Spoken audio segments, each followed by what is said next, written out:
terima kasih sudah mengklik video ini. Kenalin, aku Suci Fitriani, mahasiswa Fakultas Ekonomi Bisnis, Prodi Manajemen.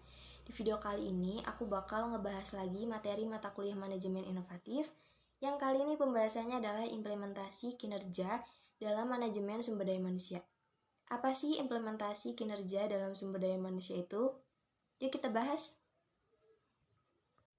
Definisi kinerja menurut Bernardin tahun 2001 dan Richard tahun 2003. Kinerja adalah sesuatu yang secara aktual orang kerjakan dan dapat diobservasi.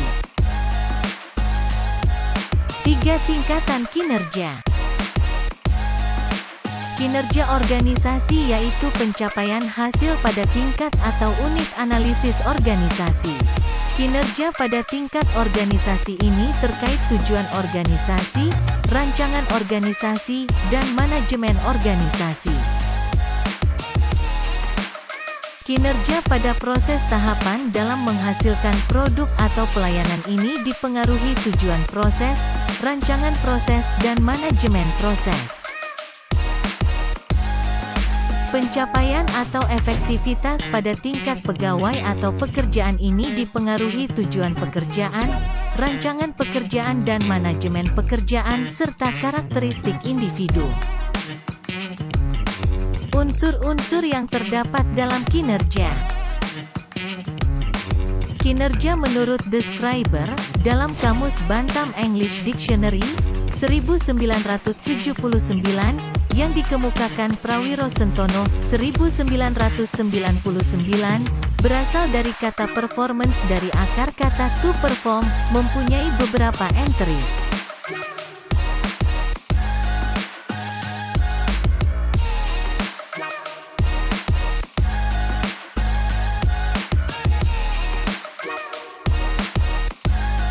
Fungsi pekerjaan atau kegiatan yang terkait kinerja organisasi atau perusahaan. Dari ketiga jenis kapital tersebut membentuk 3 lingkaran yang saling mengait dan disatukan oleh segitiga value creation. Value creation yaitu kemampuan penciptaan nilai yang ditentukan human capital, struktur capital dan customer capital yang dimiliki perusahaan. Faktor pendorong dan penghubung peningkatan kinerja. Audit modal intelektual bertujuan memonitor dan mengatur modal intelektual perusahaan. Audit modal intelektual memerlukan tim yang terdiri atas ahli strategi organisasi, keuangan, sumber daya manusia, analisis pengetahuan, properti intelektual, dan pemasaran.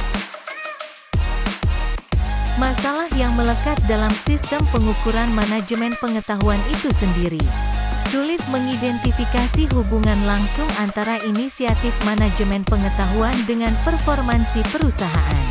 Manajemen biasanya meminta indikator kasat mata, seperti dampak terhadap performansi keuangan dan operasional lainnya.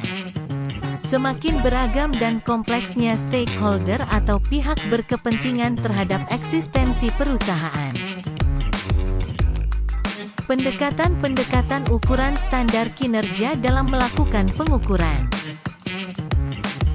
Aspek-aspek pengukuran kinerja. Jenis ukuran kinerja ada 4. Ukuran uang, ukuran upaya atau dampak, ukuran reaksi, ukuran waktu. Ukuran kinerja dalam dimensi kualitas. Kehandalan, daya tanggap, kompetensi, akses, kesopanan, komunikasi, kejujuran, keamanan, pengetahuan terhadap pelanggan, bukti langsung. Perspektif atau aspek Balanced Scorecard dalam mengembangkan pengukuran kerja. Indikator untuk mengukur kinerja organisasi. Indikator kinerja organisasi. 1. Performa harus mengarah pada hasil dan semangat untuk menghasilkan nilai. 2. Harus dapat diukur sehingga input dan output dapat dikuantifikasi.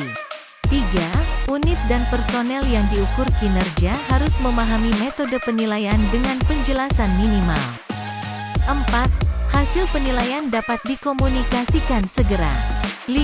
Tersedia mekanisme penggabungan hasil penilaian kerja dengan feedback dan learning. 6. Terhubung objektif dengan kebijakan insentif dan kebijakan pegawai. 7. Bersifat seimbang antara orientasi keberhasilan jangka pendek dan panjang.